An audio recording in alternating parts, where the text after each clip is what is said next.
Ito po, Super Mac brand lock forming machine. Brand new, single phase, 220 volts. Meron rin po siyang gulong, no? So madali nyo ilipat-lipat saan nyo gusto position. Kung ngayon sa site, pwede nyo rin bitbitin. Ang bigat lang nito is 220 kilos. So pwede nyo dali sa site. Mostly sa mga ductworks, yan po, dadalhin nyo sa site. Doon na kayo gagawa ng mga profiles.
So, ito, pakita ko lang po sa inyo, no?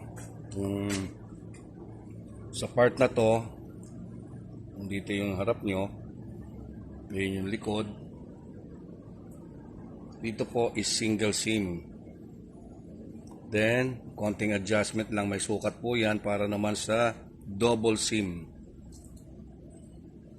Ito naman pong gitna, yan naman po yung drive clit.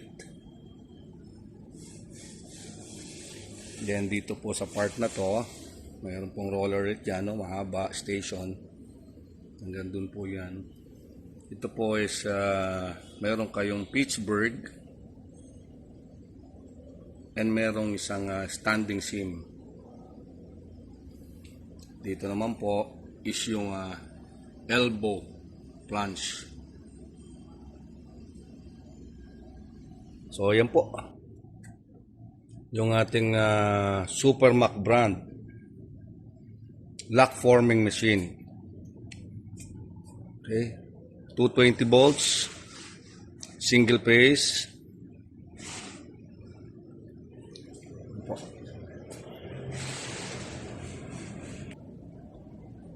Motor power 1.5 kilowatt or 2 horsepower.